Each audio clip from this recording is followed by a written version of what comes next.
Hello friends, today we will discuss about the third problem on the dynamic programming, and that type of dynamic programming is particularly the additive separable return function and single additive constant. That means once again the additive separable return function and the single additive constant. Now we use the dynamic programming to solve the following type of problem. What is the problem statement? Now we are discussing. The problem statement says maximize z is equal to x1 square plus 2x2 square plus 4x3. That means x1 square plus 2x2 square plus 4x3. Now the constant subject to x1 plus 2x2 plus x3 less than equal to 8. Whereas the x1, x2 and x3 are all greater than equal to 0. Let us find the solution at that moment. Let us define the state variables, and those are denoted by Sj, and j is equal to 1, 2, 3 because we have already the 3 state variables. That means 3 stages, that means x1, x2 and x3. So we are defining the 3 state variables, that is Sj, j is equal to 1, 2 and 3, such that now we are defining the state variable 1, that is particularly at stage 3, and that one is S3 is equal to x1 plus 2x2 plus x3 less than equal to 8. Look at the constant at first. Here is the constant, that is x1 plus 2x2 plus x3 less than equal to 8. So according to that, we are defining the S3, that particular state variable at stage 3, and that one is the x1 plus 2x2 plus x3 less than equal to 8. Next we are defining the next state variable, that is S2, and that is defining by S3 minus x3, that means x1 plus 2x2, and that is particularly at our stage 2. And the final state, that is S1, that is simply our x1 or that one, and also we are defining it by S2 minus 2x2 as like S3 minus x3. In that way S1 has been defined as S2 minus 2x2, and particularly that is in our stage 1. So the recursive equations can now be written. Now here we are writing the first recursive equation, that is F3S3, and that one is equal to maximum of 0 less than equal to x3 less than equal to S3. Moreover, once again the maximum of 0 less than equal to x3 and less than equal to S3 for 4x3. Just look at the objective function, that is 4x3 has been given there. So we are writing it as 4x3 plus the second recursive function, that is F2S2, as x3 is greater than equal to 0 and S3 is equal to that one. So we are here for maximum, that is 0 less than equal to x3 less than equal to S3. Look once again, x3 is greater than equal to 0 and S3 is particularly greater than x3 in that way.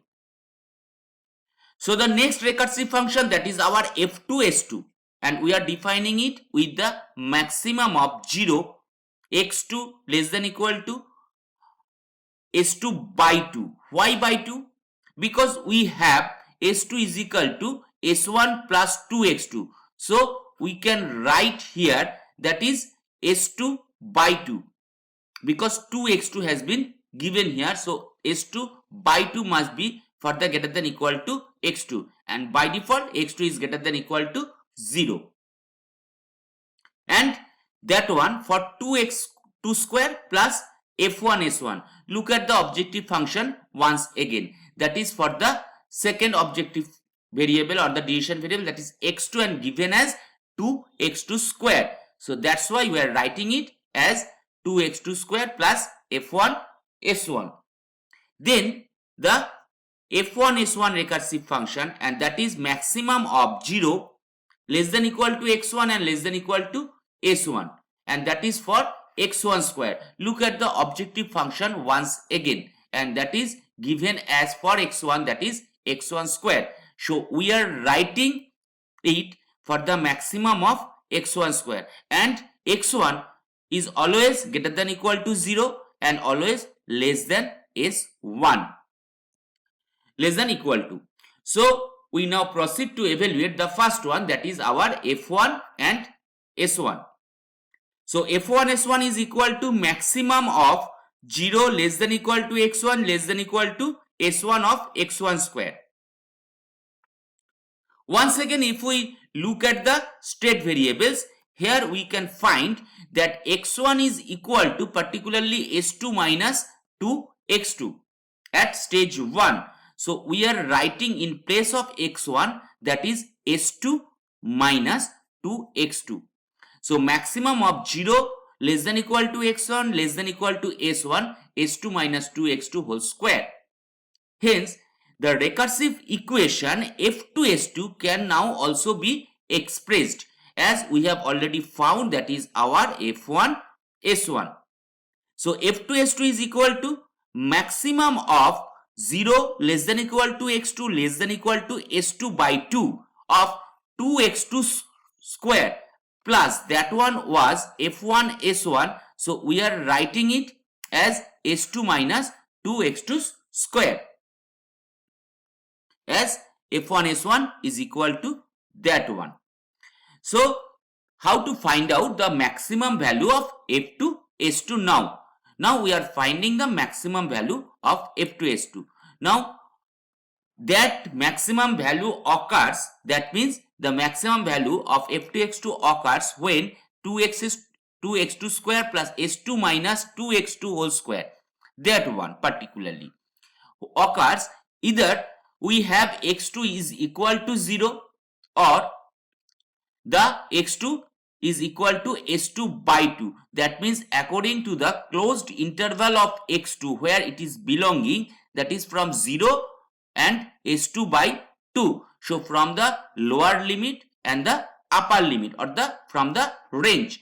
So we can put the value of x2 is equal to 0 at that moment now in the equation. So we can get f2 s2 is equal to, that one is becoming 2 into 0 square, that means 0 plus s2 minus 2x2, that is also our 0.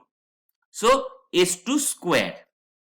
When we are putting the value of x2 is equal to s2 by 2 here, so that means 2 into, in place of x2 we are putting the value s2 by 2 whole square plus s2 minus 2 into s2 by 2 whole square, and we are getting that one as s2 by 2 whole square plus 0 or s2 square by 2.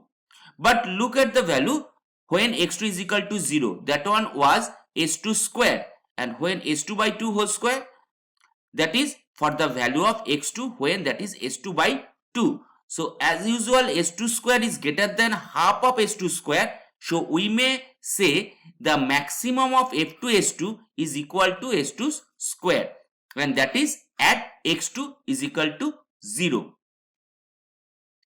So now we are proceeding to find out the maximum value of f3 s3, that is our third recursive equation, and f3 s3 is equal to maximum of 0 less than equal to x3 less than equal to s3, and 4x3 plus that one was our f2 s2. Now f2 s2 is equal to s2 square, already we have found out, and s2 can be written as s3 minus x3. Just look at the state variable at first, that is our s2, that means s3 minus x3. So we are writing that one here. in place of s2 square we are writing s3 minus x3 whole square, and as usual that is for the maximum value from 0 to 8. Why? Because already we know that s3 is equal to 8, already given according to our given constant. Look at the state once again and we can find it from here, that is s3 is particularly 8. So here we are finding that x3 is belonging to in the closed interval of 0 and 8. So that is the position, and that is after the simplification of that particular polynomial we are getting that is maximum of x3 in the closed interval 0 to 8 and x3 squared minus 12x3 plus 64. Now the maximum value of f3 8, because that is our s3, lie between 0 and 8. So the maximum value can occur at x3 is equal to 0 or x3 is equal to 8. So we are putting the value of x3 is equal to 0 here. Now when we are putting the value x3 0 here, that is 0 square minus 12 into 0 plus 64. So we are getting when x3 is equal to 0, that is 64. And putting the value of x3 is equal to 8, we may get that one as 8 square minus 12 into 8 plus 64. The calculation is given here and the result is getting here, that is 32. Now look at the value of f3 8, that is 64 when x3 is equal to 0, and the value of f3 8 is equal to 33 when x3 is equal to 8. So which one is greater? That is 64, always greater than 32. So we may say the maximum value of f3 x3, that means the f3 8 achieved at x3, that one is equal to 0, and the result is particularly 64. Now we have to find out the value of x2 and x1 also. So determining the other values, x3 s3 is equal to 8, we know. x3 is equal to 0 has been found, x2 is equal to 0 has been found. Now s2 is equal to x3 minus x3. So that one is putting the value of s3 is equal to 8 here, x3 is equal to 0 here. So we are getting s2 as 8. So our and moreover we know that s1 is equal to x1. So we can say that is s2 minus 2x2, and that one is equal to 8. Hence the optimal policy is particularly x1 is equal to 8, x2 is equal to 0 and x3 is equal to 0, and the maximized z is particularly x1 square plus 2x2 square plus 4x3 and 8 square, that is the value of x1 8 square, the value of x2 0, 2 into 0 square plus the value of x3, that is 0. Putting the value here, that is 4 into 0, we are getting the result as 64, and already we have found it here.